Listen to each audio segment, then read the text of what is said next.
Bernoulli's theorem का चमत्कारी application है लिफ्ट जो एरोप्लेन को मिलती है। लिफ्ट क्या होती है?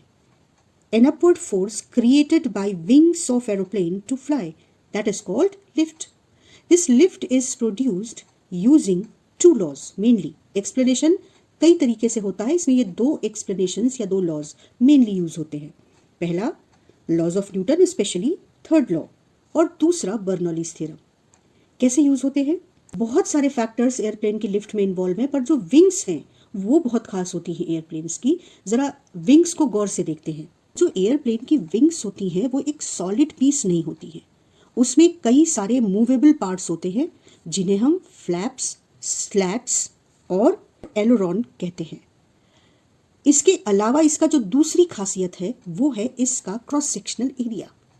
विंग्स का जो क्रॉस सेक्शनल एरिया होता है उसका बहुत खास शेप होता है, उसे हम एयरफॉइल शेप कहते हैं। क्या होता है ये airfoil shape? It generates aerodynamic force as fluid. इस शेप से एरोडायनेमिक फोर्स जनरेट होता है।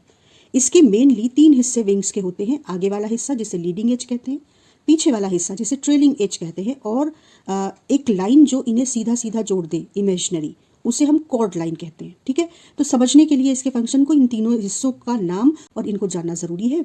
तो ये एरोफॉइल शेप विंग्स के क्रॉस सेक्शनल एरिया का। इसमें जो ऊपर का पार्ट होता है that is more curved in comparison to the lower part of the wing, right. अब जब एयरप्लेन को लिफ्ट करना होता है टेक ऑफ करते समय, then the pilot increases speed of the airplane using engine thrust, it increases angle of attack and it uses flaps and slats. तो ये एंगल ऑफ अटैक क्या है? जब एरोप्लेन मूव करने लगता है और उसकी रफ्तार बढ़ रही होती है, मान लो लेफ्ट साइड में मूव कर रहा हो, तो रिलेटिवली एयर किधर मूव करेगी एयरप्लेन के रिलेटिव? राइट साइड में।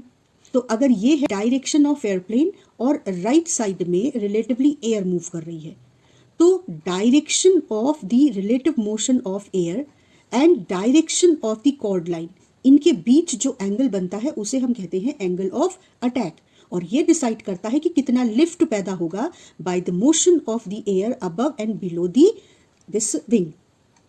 तो विंग्स के थ्रू लिफ्ट जनरेशन को दो तरह से एक्सप्लेन किया जाता है। दो मैकेनिज्म लगी होती हैं। एक तो एयरप्लेन एयर के कंपैरिजन में relative to air left side में जा रहा है, और जो एयर है वो राइट साइड में जा रही है, और एयरप्लेन का स्पीड बढ़ रहा है, तो जो एयर है वो भी लेफ्ट साइड से राइट साइड में रफ्तार से जा रही है। अब ये एयर इस विंग के शेप की वजह से देखो नीचे की ओर डिफ्लेक्ट हो रही है। ये जो नीचे की ओर डिफ्लेक्ट हो रही है, तो एक्चुअली जो नीचे का पार्ट है विंग का वो एयर को डिफ्लेक्ट कर रहा है, उसके मोमेंटम को चेंज कर रहा है। विंग एयर को तेजी से नीचे की ओर पुश करती है। तो न्यूटन के थर्ड लॉ के अकॉर्डिंग एयर इस विंग को ऊपर की ओर फोर्स लगाती है। तो due to change in momentum of air from the lower side of this wing, because of its special shape, the lift is produced in upward direction. तो एक तो ये वजह है जो इस शेप के थ्रू लिफ्ट जनरेट होती है, और दूसरी वजह है बर्नौलीज थ्योरम। बर्नौलीज थ्योरम क्या कहती है?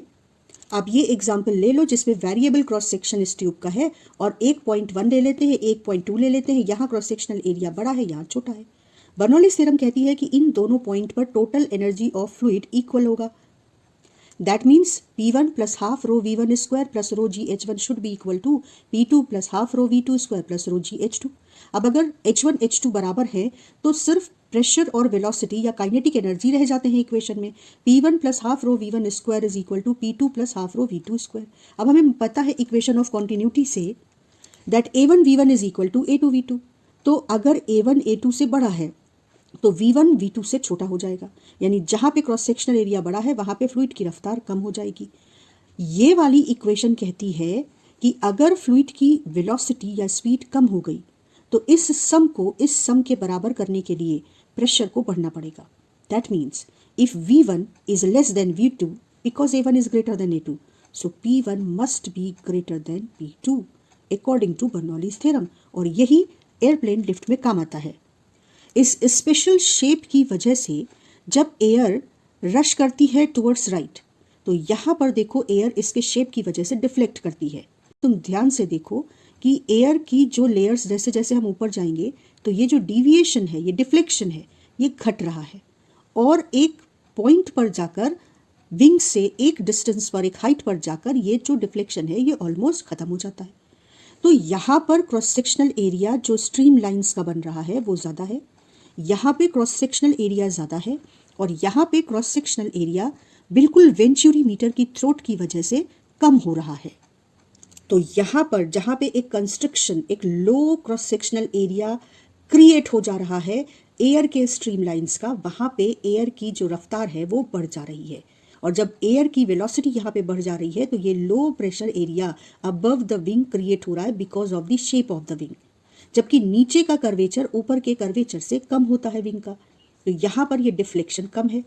तो यहाँ पर जो कंस्ट्रक्शन है वो इस तरीके से बनने नहीं पा रहा है, तो यहाँ पे रफ्तार में उतना चेंज नहीं आ रहा है जितना इस हिस्से में आ रहा है। तो ये हाई प्रेशर जोन और ये लो प्रेशर जोन, प्रेशर के इस डिफरेंस की वजह से भी एयरप्लेन के विंग्स को एक लिफ्ट मिलती है ऊपर की ओर। तो इस तरीके से दो मैकेनिज्म मिलकर एयरप्लेन के लिफ्ट को प्रोड्यूस करती हैं और ये जो लिफ्ट है ये बहुत सारे फैक्टर्स पर डिपेंड करती है, जैसे अगर स्पीड ऑफ द प्लेन जो कि पायलट करता है जब टेक ऑफ कर रहा होता है एयरप्लेन, इंक्रीज की जाए तो ये लिफ्ट इंक्रीज करती है। एंगल ऑफ अटैक, आप जानते हैं कि जो एयरप्लेन की नोज है उसको ऊपर कर दिया जाता है टेक ऑफ करते समय, एंगल ऑफ अटैक इंक्रीज करके इस लिफ्ट को बढ़ाया जाता है। शेप ऑफ द विंग बहुत एरोडायनेमिक रखा जाता है, उसकी वजह से ये लिफ्ट बढ़ता है। जो लेंथ है विंग की, अगर वो लेंथ बढ़ा दी जाए जैसा कि ग्लाइडर्स में होता है तो भी ये लिफ्ट बढ़ता है। सरफेस एरिया विंग का अगर बड़ा हो तो भी ये लिफ्ट बढ़ता है। लीडिंग एज और ट्रेलिंग एज में जो फ्लैप्स और स्लैट्स होते हैं उनका यूज़ करके भी पायलट एयरप्लेन के लिफ्ट को बढ़ाता है। तो इस तरीके से कैसे बर्नौलीज़ थ्योरम एक low cross sectional area, small cross sectional area या कंस्ट्रिक्शन प्रोड्यूस करके प्रेशर का डिफरेंस प्रोड्यूस करता है और एयरप्लेन को लिफ्ट मिलती है, ये एक इंटरेस्टिंग एग्जाम्पल है बर्नौलीज़ थ्योरम के एप्लीकेशन का। ये चैप्टर कंप्लीट हो जाने पर आपको इसका PDF मेरे टेलीग्राम अकाउंट पर मिल जाएगा, जिसका लिंक और नाम मैं आपको डिस्क्रिप्शन बॉक्स में भी दे दूंगी और यहाँ भी फ्लैश हो रहा है।